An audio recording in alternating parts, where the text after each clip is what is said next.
Hey guys, although debt can be used on one hand as a tool for building wealth, did you know that most people in the UK, US, and in other Western economies are controlled by debt-based systems that are designed to ultimately keep them indebted almost for life?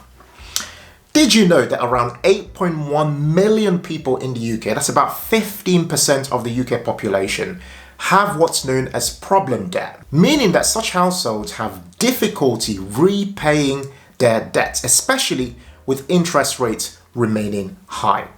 Such households struggle, of course, with maintaining a decent quality of life as a result of the cost of living rising. In addition to that, it gets even worse. 24% of the population, that's 12.6 million people, are categorized as being at risk. And the definition is that they are struggling to keep up with their bills and credit commitments, or they are running short of money for essentials and are using high cost of credit instead.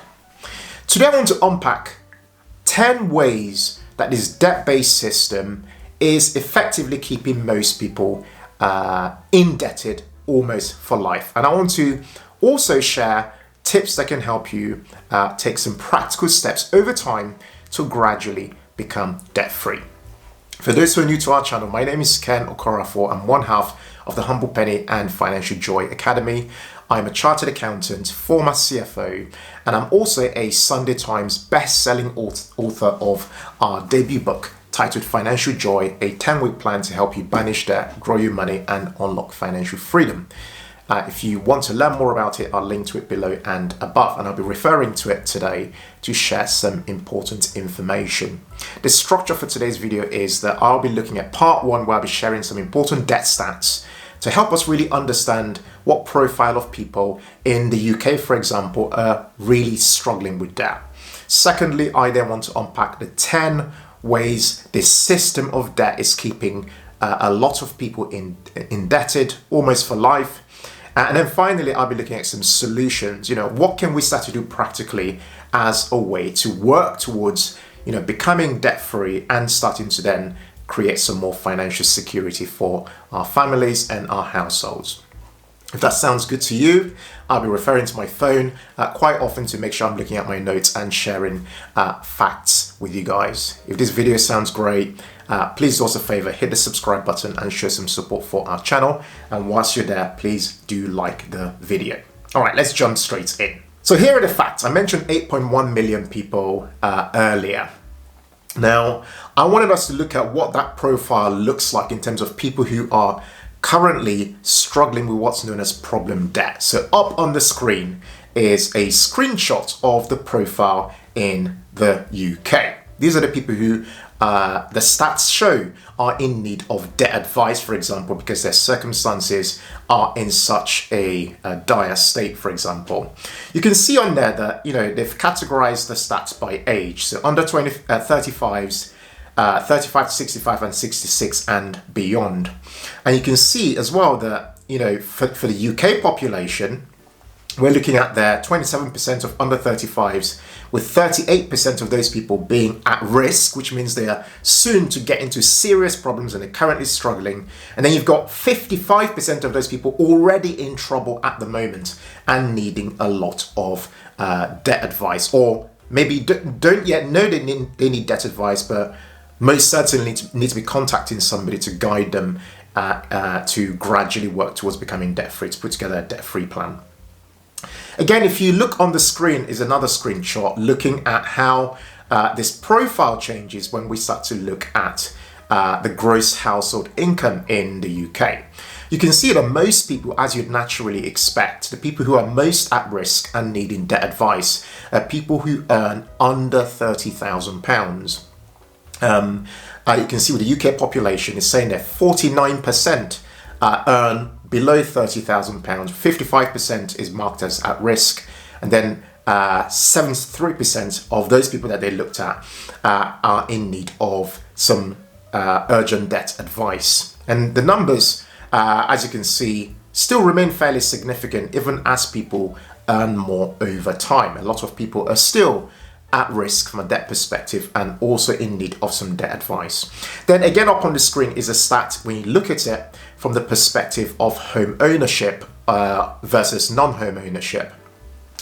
What I found really interesting looking at this is that people who naturally own a home outright don't struggle a lot when it comes to debt. So working towards becoming mortgage free is a very, very important thing because it creates a lot more financial resilience over time.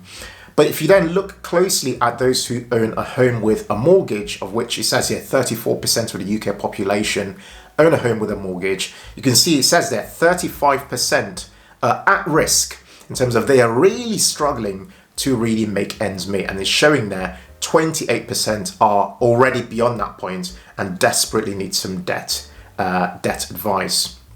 You can see that those numbers start to change when you start to look at those who are renting from social landlords as well as those who are renting from private landlords. Again, those numbers remain very significant, with those who are needing debt advice being 34% for those who are renting from social landlords and 27% from those who are renting from private landlords.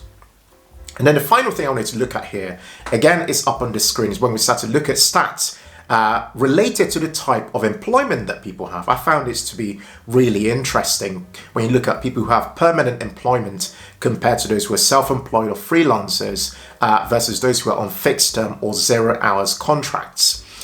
The UK population, when you look at it, it says here 78% of people are, on permanent employment. But it's very interesting when you then look across to those who are at risk and those who are in desperate need of some debt advice, those numbers are extremely high. So even those people have the security of permanent employment, those people have over time through their employment become more indebted because they are taking on mortgages and various other debt instruments.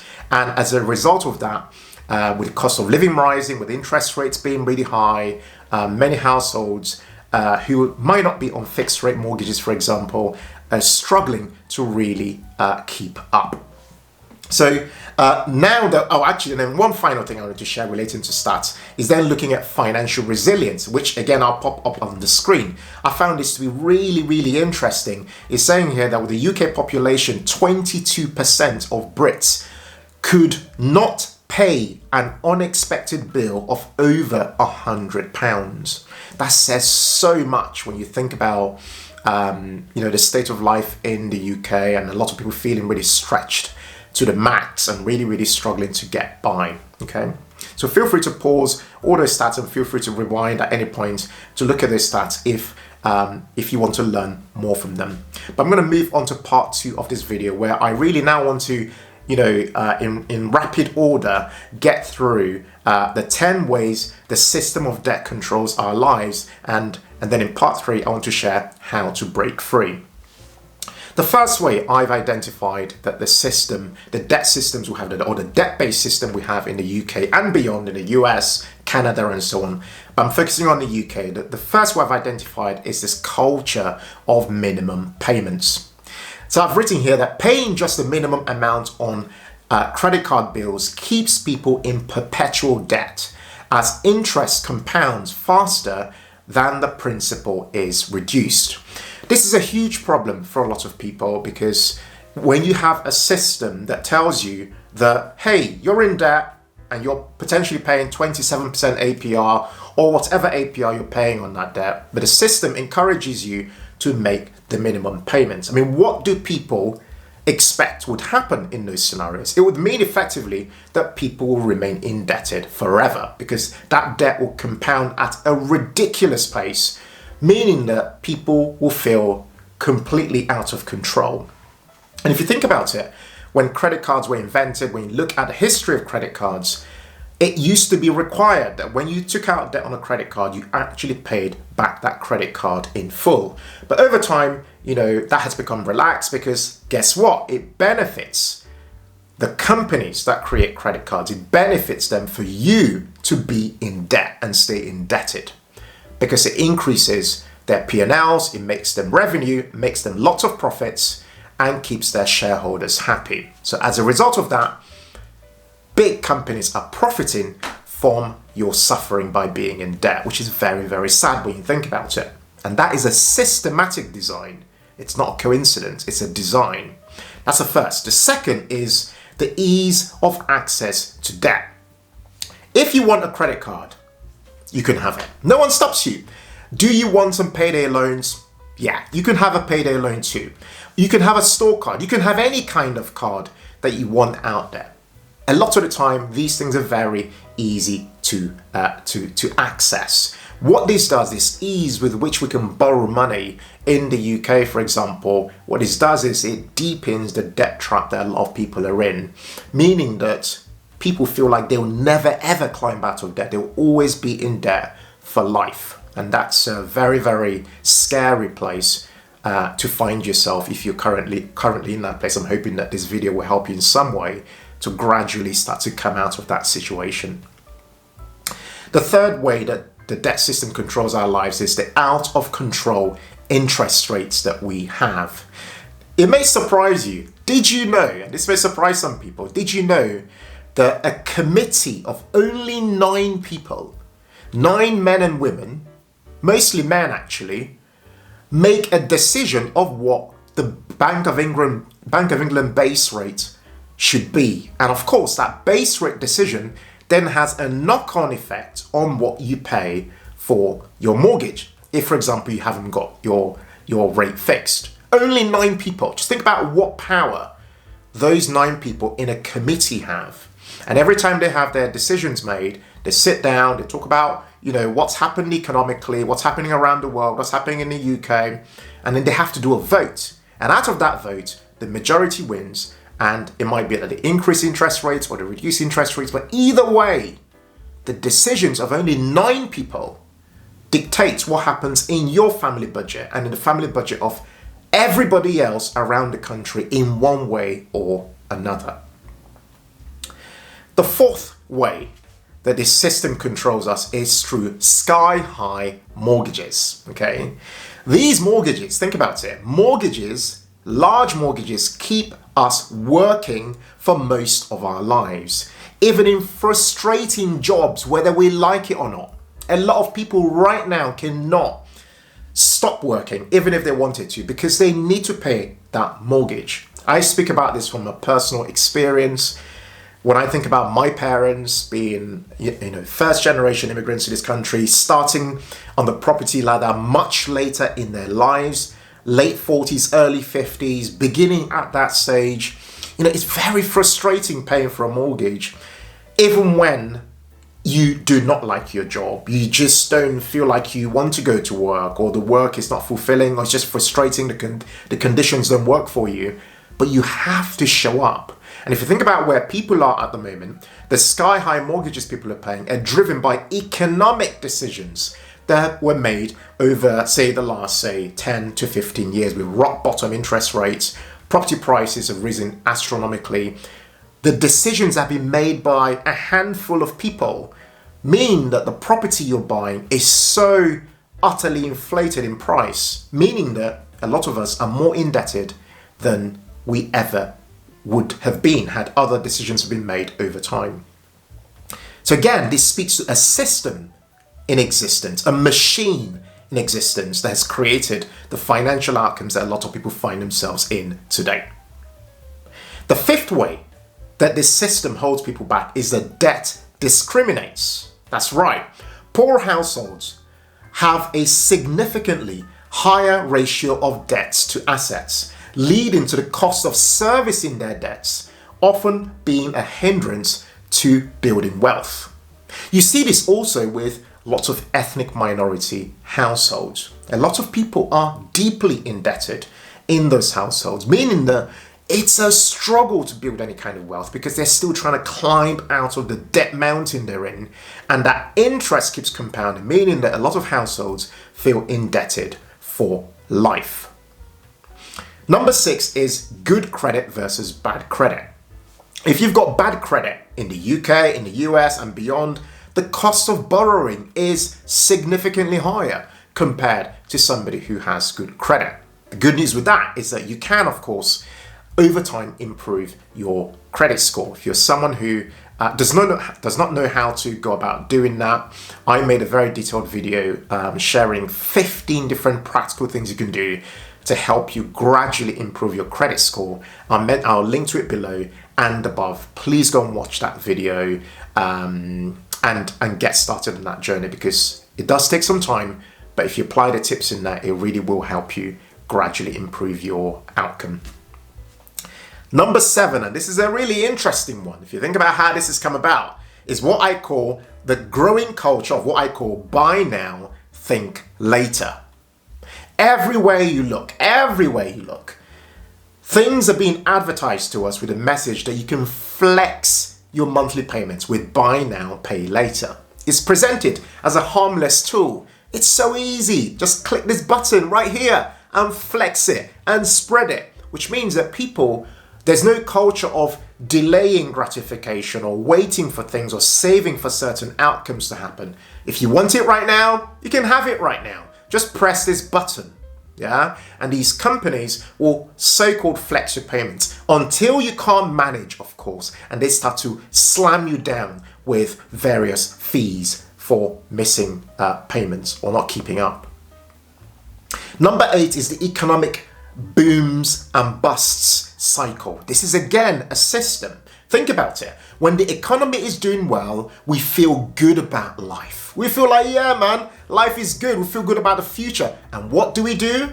We borrow to sponsor our lifestyles, because everything around us, the economy, the environment, our friends, our neighbors, the Joneses, everybody appears to be doing well. On social media, everybody's showing you their flashy lives. And of course, what do? If you're not very good, if you don't have a strong relationship with money, you're able to manage your emotions when it comes tied to money, you find yourself also following in those trends. And of course, what happens over time is you have cycles, booms and busts.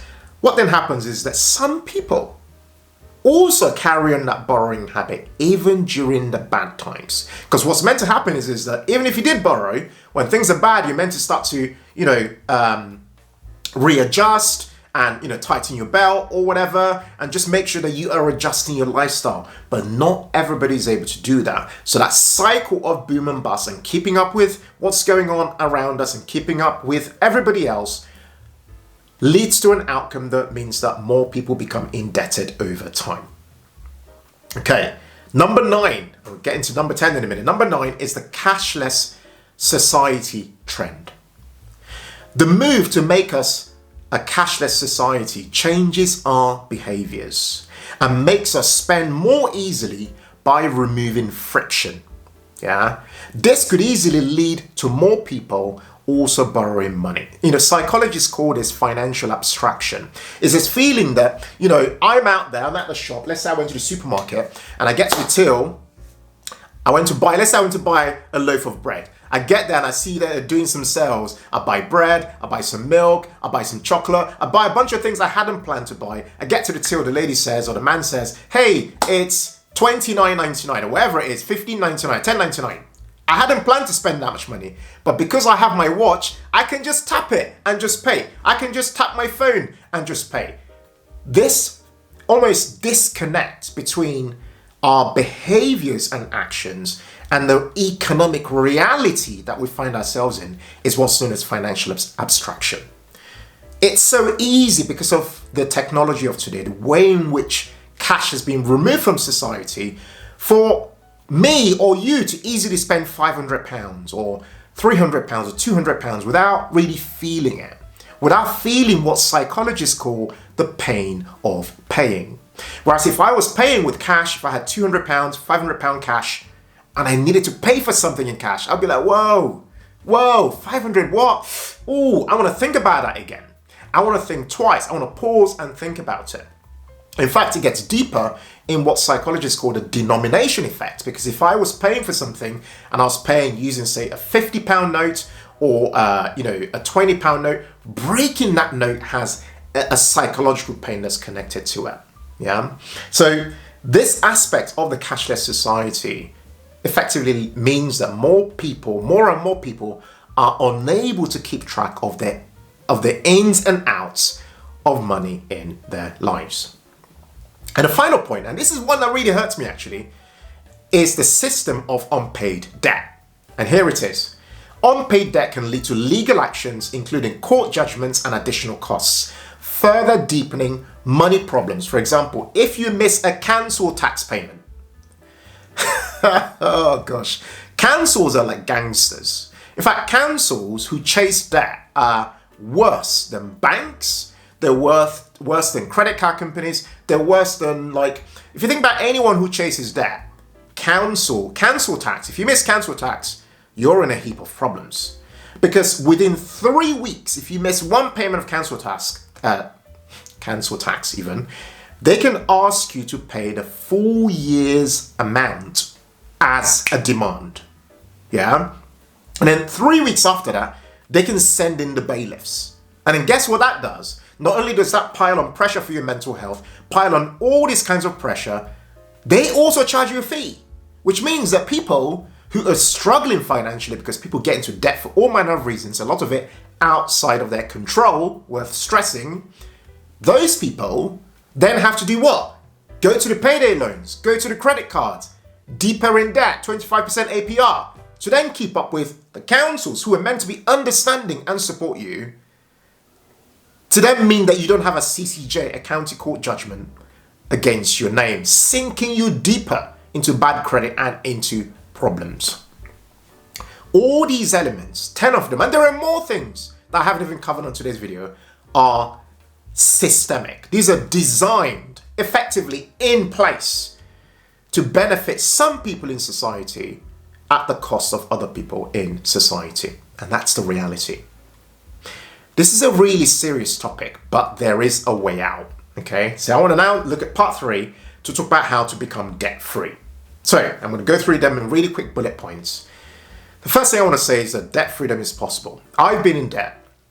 I've experienced all kinds of debt, whether it's credit card debt, mortgages. I've had them. I've experienced them. Overdrafts, store cards. I've been through them. But my wife and I have, over time, through being diligent with our finances, climbed out of the debt mountain. We really got out of it. Paid off our mortgage, paid off all these various areas of debt over time. Yeah, it's taking certain approaches. So the first thing I would say when it comes to trying to become debt-free is to face the fact of your situation. A lot of us suffer from the ostrich effect. We bury our heads in the sand. We're like, oh, I don't want to look there. Things are really ugly, so I don't want to know. Yeah, they don't open their letters start to pile up. And of course, that compounds the problem. So tip 1 is face the facts of your situation. You're in debt and it's okay to be in debt. And I'll come to why in a minute. Number 2 is to stop digging a bigger hole. Because think about it. It sounds like a really obvious no-brainer tip. But if you are in debt, the easiest way to start getting out of debt is to stop digging the hole. Number 3 is to begin to change your habits and behaviors. Underlying the outward result, which is that we're in debt, are almost deep-rooted reasons why we ended up there in the first place. I'll give you an example. I had somebody DM me on Instagram recently saying, hi, Ken and Mary, please can you help us stop living paycheck to paycheck? And I'm like, what's going on? And the woman said, we are in a load of debt. And I'm like, how did you get into debt? And it turned out that her husband had been taking on a load of debt without her knowing and using it to do some trading online. Are you seeing? Right? So even though she's, trying to look after household finances, the lack of communication, the lack of transparency fuels a habit, that then leads the household into problems. So changing habits and behaviors is a starting point, and I'll link you to some resources at the end of this video to kind of guide you in doing that. Next, you need to create a debt-free plan. Here I'm talking about looking at the reality of your circumstances. What can you begin to afford to repay? Yeah. Here I'm talking about budgeting. Can you free up £50, £100? What can you do when it comes to affordability? What can you change in your lifestyle that means that you can begin to not only create a bit of a buffer, but start to work towards some form of a debt-free plan? Next, I've said here, focus on priority and expensive debts first. I'm conscious of time. I want to just read you something real quick from our book here, page 168 in the week 6, where we look at debt reduction strategies, I want to explain what priority debts are and how they compare to non-priority debts.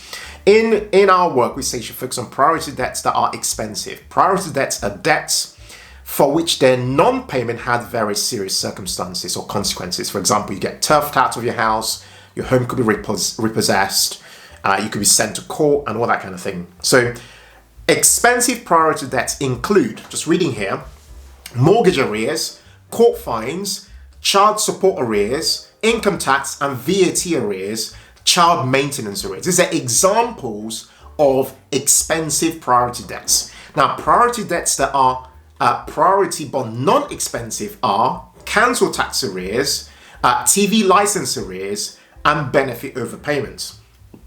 Now, although I've said council tax is not expensive by way of interest, it's expensive in other ways, like I mentioned earlier. Then you have non-priority debts, which include credit card debts, store card debts, payday loans, and overdrafts.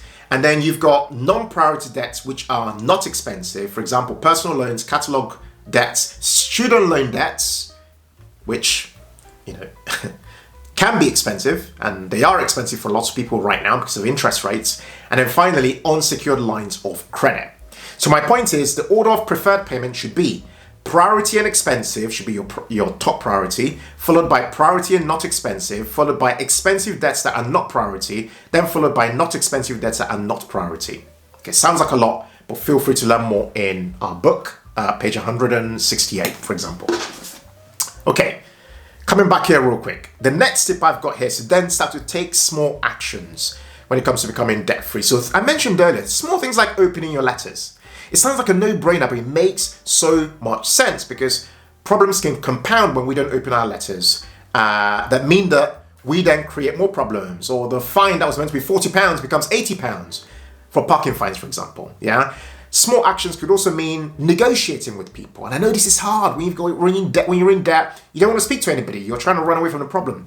But making calls and communicating is very good because some debts can be negotiated. Next, I've said here, remaining disciplined is important in this process. And the final 2 points are obviously working towards living below your means. But the biggest area that I want to tap into here is managing cash flow. Money comes in, you earn £1,000, you can't spend more than £1,000 because otherwise you're borrowing money again. You have to spend below 1,000. Sounds obvious, but I need to spell out the obvious for it to really sink in. Then the final thing is to say is if your situation is complex, please don't be afraid because there is help out there. There are debt charities, Christians Against Poverty, CAP, National Debt Helpline, Citizens Advice, for example, Step Change, for example. All these are organizations that are out there to support you on your debt-free journey. They can help you to create a debt solution for yourself. If you want to learn more about debt solutions, we have some resources on our website you can access for free. I'll link to it below and above. Please go and check it out. But in conclusion, I want to just say, please do not feel ashamed when it comes to debt.